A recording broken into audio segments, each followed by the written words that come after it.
Alo, chào Vinh, xin chào các bạn. Hôm nay thì mình chia sẻ một cái cách làm món bánh bò rễ tre kiểu truyền thống kết hợp với cơm rượu nè. Thơm ngon và bánh để nguội nó không có bị cứng, mềm dẻo. Mình làm từ nước dừa tươi nên ăn nó cũng ngọt thanh ngon lắm. Bây giờ mời các bạn mình cùng xem nha. Đầu tiên thì mình dùng ở đây là 350g bột gạo. Các bạn mua mình dọn cái loại bột gạo lọc mà nó có cái dạng hạt vậy nè thì nó mới ngon. Và bên đây là 50g bột năng thì kết hợp hai loại là 400g nha. Thì phần nước dừa tươi mình dùng ở đây là 600ml nước dừa tươi và 150g đường, chút xíu muối. Men khô hay là men ngọt làm bánh mì thì mình dùng muỗng cà phê là 4g và 100g cơm rượu nha, có phần nước và phần cái cơm luôn. Sẽ cho muỗng cà phê men vào thao. Tiếp theo là 100g cơm rượu thì các bạn lường khoảng 4 muỗng canh á. Mình cho vào muỗng cà phê đường đi để kích hoạt cái phần men cho nó nhanh dậy. Rồi tiếp theo hãy cho bột vô. Hai loại bột 400g. Nước dừa tươi thì các bạn cho trước nửa thôi ha, còn một nửa một chút nữa mình nấu. Rồi bây giờ mình dùng tay rửa sạch rồi các bạn nhồi bột để bột của mình nó có hơi ấm từ tay á thì bột nó sẽ nhanh nở nhiều cái bong bóng bọt, thì cái thời gian mà mình nhồi nó cũng rút ngắn hơn á. Mình cho vào đây là gần 300ml nước dừa tươi thì cái phần bột nó càng đặc á, các bạn nhồi nó dễ hơn là nó lỏng nha. Nếu mà nó lỏng quá nó lâu nổi bong bóng lắm. Thì cái động tác nhồi của mình khoảng 10 phút thôi. Bột cũng ít, không có cần phải nhồi lâu. Nếu mà làm nhiều quá thì các bạn nhồi nửa tiếng. Mình nhồi hồi nãy giờ được 10 phút thì cái khối bột của mình bắt đầu nó ra cái bong bóng rồi nè. Và mình thấy nó cũng chảy hơi lõn lõn hơn rồi đó. Các bạn nhồi mà mình thấy bột của mình nó lõn, mình cầm lên tay tự động nó chảy xuống ên là bột nó sẽ đạt. Và ở trong bột nó có những cái bong bóng nhỏ nhỏ li ti. Rồi bây giờ sẽ bắt đầu ủ nha. Mình thấy có xuất hiện nhiều cái bong bóng vậy nè là bột của mình nó được rồi, là các bạn có thể ủ được. Còn nếu mà chưa có bong bóng thì mình nhồi thêm để cho nó ra bong bóng. Ủ thì mình chờ từ 1 cho đến 2 tiếng đồng hồ. Rồi bây giờ sẽ đi nấu nước đường luôn ha. Cho muối nè, rồi thêm đường vô nè. Các bạn sẽ cho cái phần nước cốt. Mình cho tiếp cái nước dừa tươi hồi nãy mà còn lại đó, cho hết vào trong nồi. Có lá dứa thì cắt thêm vào đây vài cọng cho nó thơm. Mình nấu với lửa dừa thôi, chủ yếu là cho đường của mình nó tan. Còn cái nước dừa thì không có cần phải sôi nha. Để từ từ cho nó tan. Khi mà nó tan hẳn rồi thì mình tắt bếp luôn. Thơm cái mùi qua lá dứa quá chừng nè. Rồi tắt bếp, các bạn để đây mình chờ cho nó nguội hẳn luôn ha. Sau 2 tiếng đồng hồ ủ bột, bây giờ thì mình thấy bột của mình nó nở lên rất là nhiều luôn. Trời có nắng hồi nãy mình có đem ra phơi nắng. Nếu mà cho các bạn trời mà có lạnh thì mình ủ ở trong cái thau nước nóng nó nhanh dậy lắm. Bột nó nở và nó xốp vậy nè thì bánh của mình làm ra nó mới nở nha. Còn các bạn ủ mà nó bị chai là do men không hoạt động và là do cái thời tiết lạnh quá nên bột nó chưa kịp nở. Còn cái phần nước dừa này là mình phải để cho nó nguội hẳn luôn thì mới cho vô nha. Nếu mà còn nóng là nó sẽ làm chết men thì bánh của mình nó cũng không có nở. Bánh bò này thì nó không có khó, nhưng mà quan trọng nhất là cái bước mà mình nhồi và cái bước mà mình ủ. Bột nó nở tới thì bánh nó mới nở ngon. Trộn đều xong sẽ lọc nó qua cái rây nha để cho nó mịn hơn. Cái phần cơm rượu hồi nãy mà nó còn lợn cợn các bạn cũng lọc, mình bỏ cái phần xác đi để cho bột của mình nó mịn thì chút mình nướng bánh lên nó sẽ mịn ngon ha. Đây nè cái bã cơm rượu nè, cùng với cái xác lá dứa mình cũng bỏ đi luôn. Rồi sẽ đậy kính, mình ủ lần 2. Lần 2 này thì các bạn chờ 1 tiếng ha. Sau 1 tiếng đồng hồ là được rồi. Bột nó nổi nhiều cái bong bóng nhỏ thì mình thêm vào đây muỗng canh dầu ăn. Nếu mà các bạn dùng nước cốt dừa thì khỏi cần cho dầu ăn. Ở đây mình dùng nước dừa tươi nên mình thêm chút dầu ăn cho bánh nó bóng mềm. Khuấy đều lên nữa là được rồi. Thì cái bước khuấy này các bạn cũng khuấy khoảng chừng 5 phút ha. Mình nướng bằng cái chảo thì mình thoa lớp mỏng dầu ăn á để chống dính. Rồi á, làm nóng chảo thì các bạn hãy cho bột vô, vậy thì bánh nó mới có rễ tre. Thì cái phần bột này á, mình nướng được 2 cái khuôn bánh nha. Mình chỉ cho vào đây một nửa thôi. Và để lửa nhỏ các bạn nướng từ 15 đến 20 phút. Mình để lửa nhỏ vừa, vậy là nó vừa nè, bánh không có bị khét. Thì chút xíu á, các bạn mở nắp ra mình kiểm tra một cái nha. Nếu mà có hơi nước nó đọng nhiều quá thì lau sơ, để cho bánh không có bị nhão ở trên bề mặt. Bánh của mình nó nhớ kiểm tra. Mình thấy cái bột nó trong vậy là nó chín rồi đó. Nhưng mà cái mặt dưới xem coi nó vàng chưa.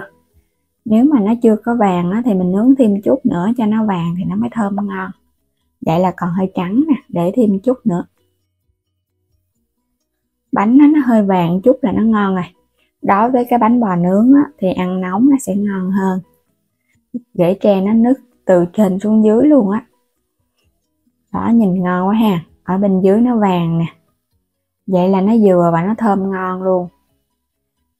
Bánh rễ tre nè, nhìn ngon quá ha. Và nó trong veo à. Mình sẽ úp ngược lên cho các bạn xem ở bên dưới nha.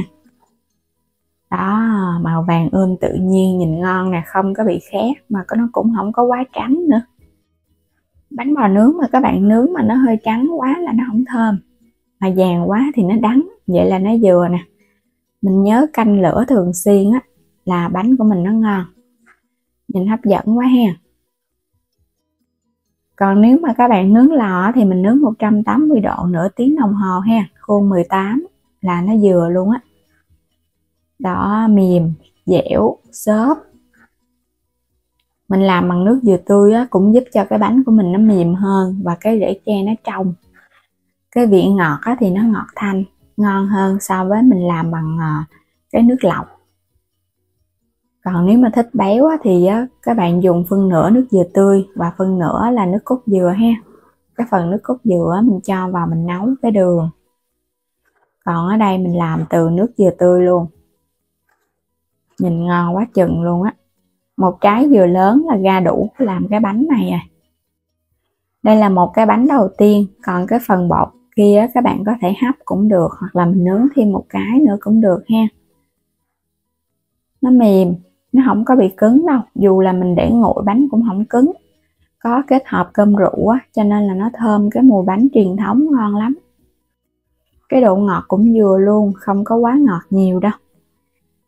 Còn nếu mà các bạn thích ít ngọt á, thì mình cũng có thể giảm đường lại. Tại vì mình dùng nước dừa, ở trong nước dừa nó cũng có vị ngọt rồi đó.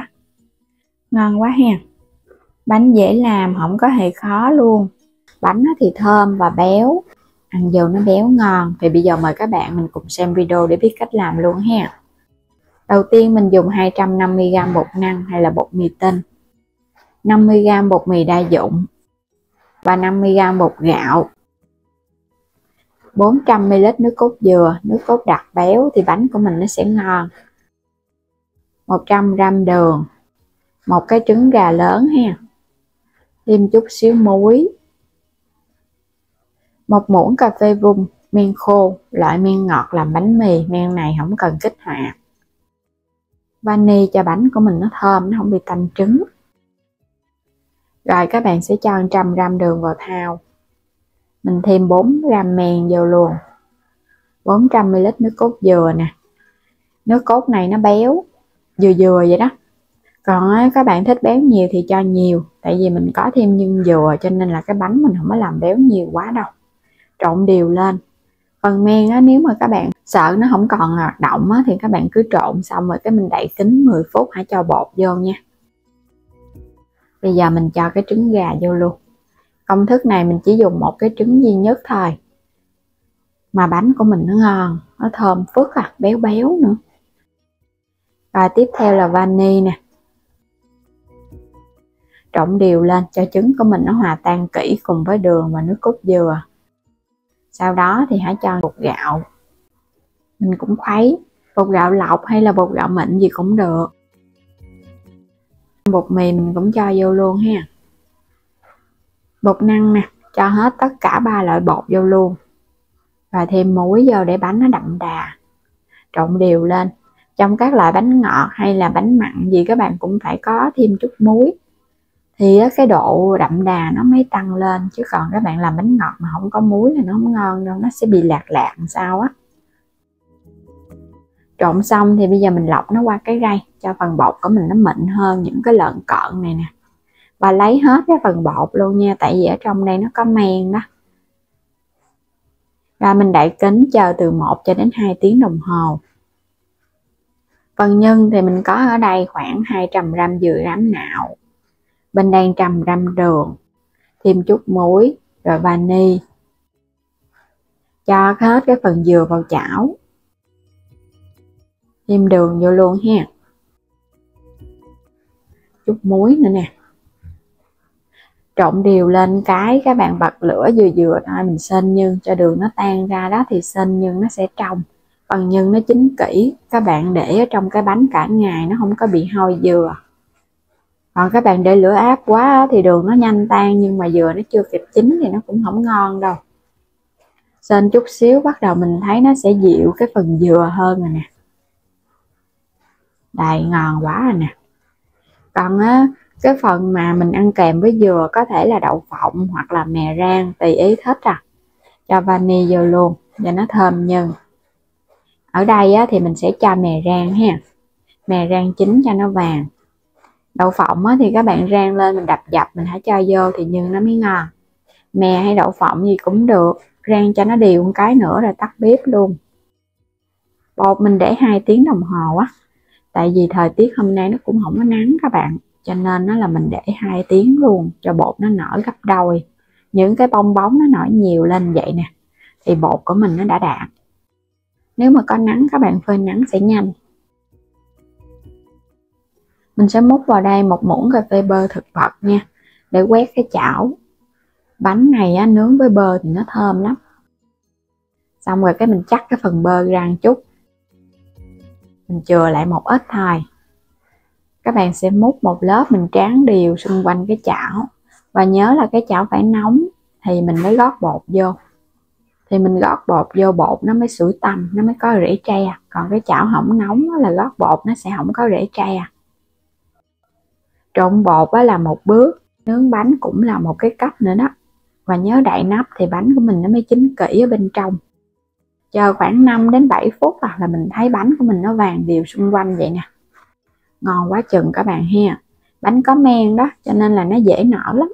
Mình không có cần dùng bột nở đâu, nó sủi lên. Ôi nó thơm quá chừng, thơm cái mùi nước cốt dừa và men, giống y như cái bánh bò truyền thống luôn á. Xung quanh mình nướng cho nó vàng vậy nè thì bánh của mình nó mới giòn.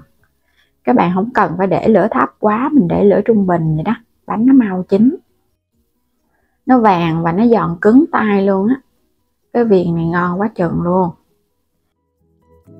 Mình nướng hết ha, lấy ra một lần đi rồi cái mình cho dừa vô. Bánh bò kẹp dừa, một món bánh tuổi thơ miền Tây. Mới nướng ra thì nó sẽ giòn, các bạn để chút xíu thì nó hơi mềm lại.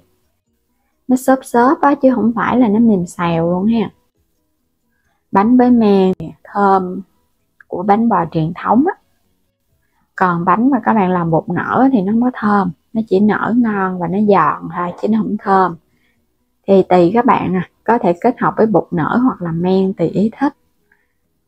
Đó, cái nào cũng hấp dẫn hết. Mình sẽ cho dừa lên nè. Dừa mình làm nhiều quá nên là cho lên cho nó ngập gấp. Nên là cho cái bánh nó có dừa nhiều nhiều ăn nó mới hấp dẫn.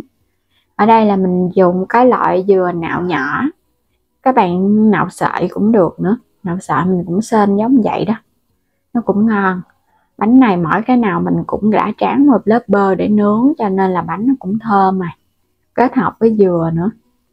Bây giờ sẽ cắt ở bên trong cho các bạn xem bánh có rễ tre nha. Khuấy bột nhiều, và do cái chảo nóng, gót bột vô nó sủi lên là nó sẽ tạo rễ tre cho bánh. Đó, ngon quá ha.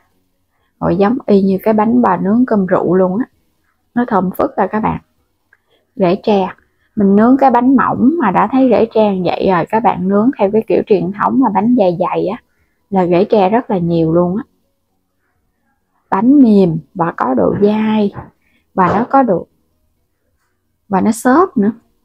Cái viền rất là giòn luôn, cái viền nó giòn giống như là mình làm cái bánh tráng kẹp vậy đó. Ở bên trong á, thì nó dẻo dẻo dai dai.